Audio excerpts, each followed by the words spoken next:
This is by far the last episode of the whole Kakashi Chronicle arc. This is the last episode, and finally we get a dramatic conclusion because it's been even though this was supposed to be, even though this is like, even though the whole thing was very interesting and something that we have seen before, it is good filler. You gotta give it props for that. This is Solomon Adams giving my latest review of Shippuden episode 361. Team 7, or who cares? It starts off, the third Hokage showing him around. After all, he failed 2 teams, and now that's the next group, which is gonna be Naruto's team. So third Hokage showing him around. So how's it? First, there's Naruto's home. Naruto's a bit of a pigsty, bit of a pig, and he has problems. And remember, he's still an orphan, so basically he didn't have a mother or father teaching the value of certain good things, especially hygiene. Especially that now, and then there's this, you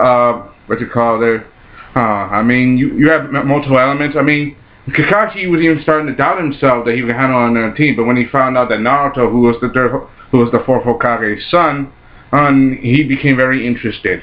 And that piqued his interest. He looks around the apartment, sees, the milk, that Naruto drank. It was way past his expiration date, and he had to use the bathroom really badly. That's pretty funny. And that's one of the classic Naruto moments. Always was the clown.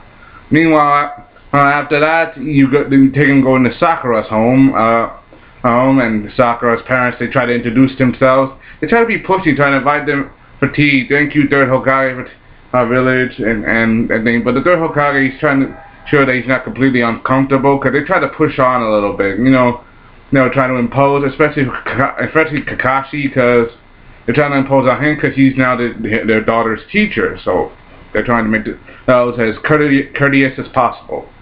That's very interesting. However, you gotta give them credit for trying. You trying. You can't lie about that. And after that, they start and go to their last destination, Uchiha Barracks, aka Sasuke's house. Ever since Uchiha massacre, the whole city has been abandoned. And Sasuke, he just lives by himself. Turns out his house is a lot cleaner than any of the, especially better than Naruto's, because his father Fugaku Uchiha was very strict and tedious. He always looked after himself and taught him the value of cleaning up. The same thing was for Itachi, and the fact that Kakashi's back in the Uchiha barracks after the massacre, it started to remind him of both Itachi and Obito and everything, because he cared for that. He did care because Obito was his comrade, and so was Itachi. And after the massacre, it's very unique and unusual.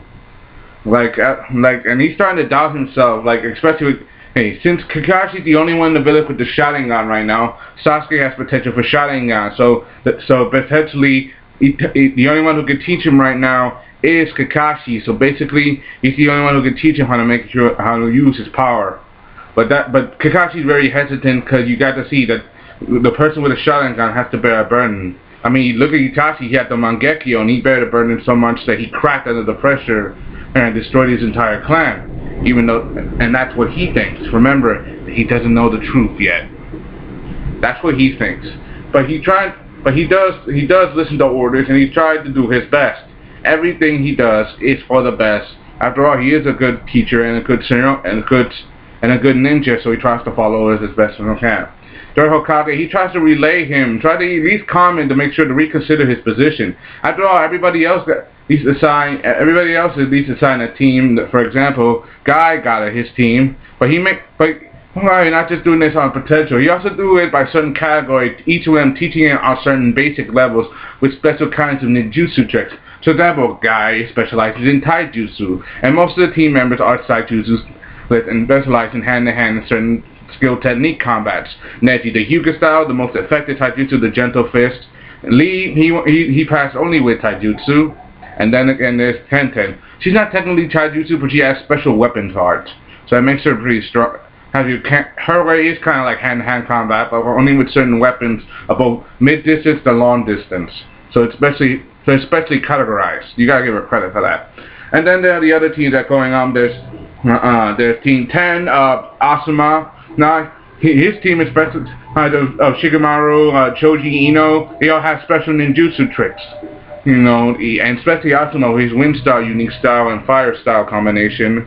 I mean, there's Shikamaru's shadow style, there's the shadow manipulation, to the shadow possession, shadow strangle, and everything. Choji's size expansion, changing techniques, and Ino's mind powers. So basically, you understand, he's doing it on foundation. In fact, the team he picked for Kakashi is a lot like his old team with Minato. You have a skilled genius, Sasuke, which was Kakashi, a skilled Kunoichi, Sakura, and that would be Rin. And also you have a person who's not too handy with certain ninja skills that could be quite foolish, Obito, aka Naruto. So he's basically all on his own prospect.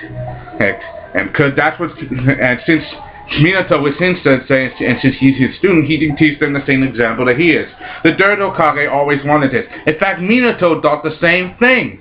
Minato thought the same thing, and when third Hokage relayed that Minato wanted him to do this, that means that the third Hokage really does trust Kakashi's judgment and has faith in him, the same as Minato, even though, in fact, means that Minato was looking out for Kakashi all those years, even after he died, even before and after he died. The third Hokage always had plans to make him a better shinobi and not be so heartless, even after Minato died and everything was lost to him. You gotta admit, that is pretty cool, especially for a man like Minato. He was always level-headed, so you gotta give him props for that. But also the third Hokage wants to trust in their judgment, because Minato's team and Kakashi's team reminds you of the third Hokage Hiruzen's team. Hey, remember Jiraiya, Tsunade, Orochimaru? They're pretty much the same. Jiraiya was kind of foolish like Naruto. Tsunade was a Kunoichi like Sakura. And also Orochimaru was like Sasuke. Hey, very strong and skilled and high risk. So basically, he's like a reflection of generation to generation to generation. So basically, he's teaching he's not considering any personal feelings. He's doing what is best for the team. That's good. And that's basically everything. And Kakashi, he's still a little reluctant, but he's gonna do his best. He's even still having nightmares and still having second thoughts. I mean, for his whole life, he's tried to deny the legacy of his father, Satomu Hatake, the White Fang, who killed himself after he broke the code of the village to fulfill the mission, instead to save his comrades. He killed himself because he felt like he didn't want to be like him. But he also remembered what Obito said: those who break the rules are scum, but those who abandon his friends are worse than scum. And he remembers that. He tries his best, and he still has faith. He even and then later you get the team signing. Asuma and Kurenai come to pick up their team. Naruto is reluctant and impatient, saying, and then he tried to come out strong, but he's not their sensei. So basically, you know how impatient Naruto was as a little boy. That never gets old, and it's always funny. So I'm not gonna lie about that. And then also, and then you get Kakashi, who's very late. He goes to the Memorial Stone and he gets to see someone he hasn't seen in a while. Tenzo, aka Yamato. He tries his best. I mean, even though Kakashi has left the Yambu, they still trust each other, and they still look out for each other, even though they're no longer in the same group anymore. Even though Kakashi's not a Jonin leader, and you know, Yamato's still assigned to the Yambu, they still trust each other. And Kakashi still calls him Tenzo for old time's sake, because they still remember their time together. And even though he still says, "Don't call me that," Yamato still trusts him. And he still does his best. And he knows that he has changed a little. To someone like Kakashi, who only lives for the past and now, to say "see you later," that means he's going to be going to the future. Then after that you get the Kakashi, hey, barging in on the classroom, the whole eraser sneaking prank. Kakashi knew that it was a silly prank. He didn't care, but he wanted to care who set it up. He knew it was Naruto from the start. Sakura was just making excuses. She didn't even bother to defend herself. She just made excuses for herself to make sure she was out of it. Sasuke didn't care. After that, you get the introduction and the training. Tried to take the bells. They failed. So sorry, I'm a little slow today. I promise I'll be better. They're a little slow. They don't make it. You know, Naruto's tied to the stuff, and they do the whole lunch training eating test. As then said, and said that you two get to eat your food and Naruto doesn't because he broke the rules and stuff. And then he leaves, you know, the trust test, teamwork. And Naruto eats the food, and Kakashi, he still has faith in them. And the fact that that broke the rules means that they passed their test. And then Team 7 starts, and then they leave. You know how that episode ended. Kakashi gave them a pass, and now they're all a part of their own team, on the same team. And that's how the episode ends. It was very fast-paced, all fast-paced, no keeping to the original episode. So it basically was its own by itself with some detail.